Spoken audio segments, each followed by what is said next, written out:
Episode ke-197, Kinmu berusaha bangkit, tetapi terdengar bunyi retakan dari kedua kakinya. Tulang-tulang yang telah remuk kembali patah saat ia memaksakan diri bergerak.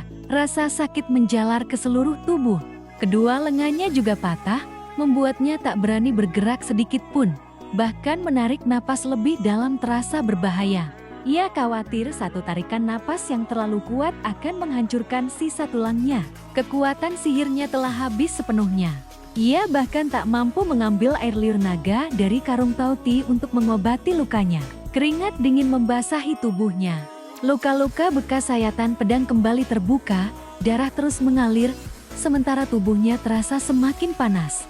Namun ia tahu itu hanyalah ilusi akibat kehilangan terlalu banyak darah. Tubuhnya sebenarnya semakin dingin. Apoteker pernah mengajarinya bahwa jika darah terus mengalir seperti ini, kematian hanya tinggal menunggu waktu. Tiba-tiba terdengar ledakan dari lubang besar di dekatnya. Apa aku benar-benar hanya tubuh tuan palsu? Tidak, aku hanya belum cukup kuat. Aku belum mengeluarkan seluruh potensi tubuh tuan. Ia telah mempertaruhkan hampir seluruh hidupnya demi kemenangan tipis itu. Meski menang, seluruh tenaga tempurnya benar-benar habis. Saat itulah 3 aliran cahaya menyerupai pelangi melesat keluar dari lubang besar dan memasuki tubuhnya. Seketika tulang-tulangnya mulai menyambung kembali. Luka-luka menutup dengan kecepatan luar biasa, bahkan gigi-giginya yang tanggal ikut tumbuh kembali. Kinmu tercengang. Tak lama kemudian terdengar gemuruh dari dalam tubuhnya. Ki vitalnya kembali mengalir deras. Kultivasinya pulih dengan cepat, otot-otot yang robek memperbaiki diri, dan hampir semua lukanya sembuh. Namun perubahan terbesar terjadi pada harta karun surgawi, Amerio rohnya. 3 aliran energi itu membanjiri lautan ki vitalnya hingga berubah menjadi cairan hangat yang membungkus Amerio roh. Rasanya begitu nyaman, mengingatkannya pada masa kecil ketika ia tidur di samping neneknya. Ia bahkan sempat tersenyum mengingat kenangan memalukan saat mengompol dan dilempar keluar ke salju oleh sang nenek. Kinmu segera menyadari bahwa inilah kekuatan 3 Aeon, Aeon surga, Aeon bumi, dan Aeon air. Amerio rohnya berkembang pesat. Platform roh di bawah kakinya membesar bagaikan sebidang daratan di tengah lautan. Ki vital yang keluar dari hidung Amerio roh berkumpul menjadi bola merah bercahaya di langit. Sementara ki vital cair membentuk bola bening menyerupai air. Meski demikian, ia masih belum mencapai tingkat dewa. Ketika mencoba menjalankan teknik 3 ramuan tubuh tuan, ia masih merasakan hambatan. Rupanya masih ada luka tersembunyi yang belum sepenuhnya pulih. Saat itulah sebuah suara terdengar. Selamat, Kaisar Manusia. Kau telah berhasil menembus terobosan 3 Aeon. Pemandangan gunung, matahari, dan bulan menghilang. Kinmu mendapati dirinya telah berada di sebuah aula besar berlantai es. Di hadapannya duduk 5 tetua berjubah sederhana. Salah seorang berkata, kami adalah 5 elemen pengembara. Ini adalah aula 5 ki. Setelah berhasil melewati terobosan 3 Aeon, setiap kasar manusia akan datang ke sini untuk menghadapi ujian berikutnya.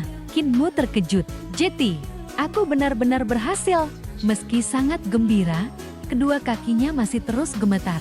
Dengan begini terbukti, dia memang tubuh tuan palsu, sedangkan aku tubuh tuan yang asli. Kelima tetua saling berpandangan bingung. Mereka sama sekali tidak memahami apa yang dimaksud Kinmu dengan tubuh tuan asli maupun palsu. Kinmu berusaha berdiri, tetapi tubuhnya masih gemetar hebat. Seorang tetua bertanya, kau adalah orang kedua dalam 7.000 tahun yang berhasil melewati terobosan 3 Aeon. Apakah kau ingin langsung menantang terobosan 5 ki? Kinmu buru-buru duduk kembali agar tidak mempermalukan dirinya sendiri. Seberapa sulit ujian 5 ki dibandingkan 3 Aeon? Sedikit lebih sulit, jawab seorang tetua. Meskipun fondasimu kini jauh lebih kokoh, ujian itu tetap tidak mudah, tambah seorang tetua wanita. Mendengar itu Kinmu langsung menggalang. 5 senior, bolehkah aku kembali di lain hari? Kondisiku sekarang benar-benar tidak memungkinkan. Walaupun sebagian besar lukanya telah sembuh, tubuh dan jiwanya masih terguncang akibat pertarungan sengit sebelumnya. Bahkan berdiri pun hampir mustahil baginya. Kelima tetua saling berdiskusi. Akhirnya pemimpin mereka berkata, belum pernah ada yang meminta penundaan sebelumnya. Namun pencapaianmu memang luar biasa. Kami mengizinkanmu kembali setelah pulih sepenuhnya. Qin Mu segera memberi hormat. Terima kasih, para senior. Begitu ia menegakkan tubuh, pemandangan di sekitarnya kembali berubah.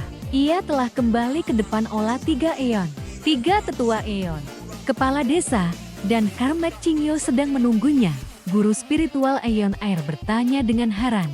Mengapa kau keluar sebelum mengikuti ujian 5Ki? Qin Mu menjelaskan bahwa para tetua olah 5Ki mengizinkannya kembali di lain waktu karena kondisinya belum pulih. Hermet Qingyu mengangguk. Keputusan yang tepat. Di atas olah 5Ki masih ada olah 6 arah. Bahkan guru Dao tua dan Rulai tua masih memerlukan waktu untuk menaklukkannya. Kau boleh kembali setelah benar-benar pulih. Mendengar itu, Qin Mu langsung menanyakan janji Hermet Qingyu. Kalau begitu, bagaimana dengan kesepakatan kita? Apakah para ahli Little Giant Capital akan turun gunung? Hermet Qingyu tersenyum tipis. Aku sudah berjanji akan ikut jika kau mampu mengalahkan 3 murid Little Giant Capital. Sekarang kau bahkan berhasil menembus terobosan 3 Eon. Tentu saja aku tidak akan mengingkari janjiku. Qin Mu cukup terkejut.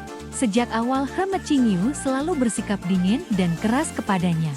Tak disangka sekarang ia justru berbicara dengan begitu ramah. Hermet Qingyu kemudian berpamitan kepada 3 tetua Eon. Aku akan turun gunung bersama Kaisar Manusia untuk menyelesaikan urusan dunia. Guru spiritual Eon Air mengingatkan, dunia fana penuh gangguan. Jangan sampai hati jernihmu tercemar. Hermet Qingyu tersenyum tenang. Hatiku yang fana telah lama mati. Aku hanya turun untuk menepati janji dan akan segera kembali. Ia kemudian memanggil Wang Muran, Mu Qingdai, dan Long Yu. Kalian ikut denganku.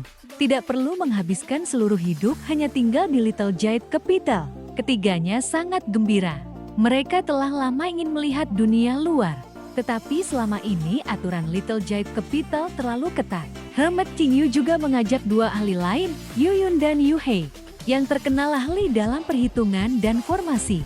Keduanya langsung menyetujui ajakan itu. Wang Moran menunggangi tunggangan milik Wonder Gen, seekor binatang buas yang gagah dan kekar. Hewan itu memandang naga kilin dengan penuh penghinaan, namun naga kilin hanya menguap santai. Zhang Qier berbisik, Petit Dragon, dia sedang meremehkanmu. Naga kilin menjawab malas. Kalau dia bahkan meludahiku pun, ludahnya akan kering sendiri. Untuk apa dipikirkan?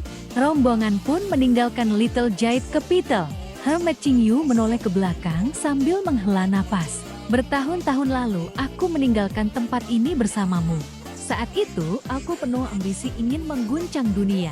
Ketika kembali, semua ambisi itu telah hilang.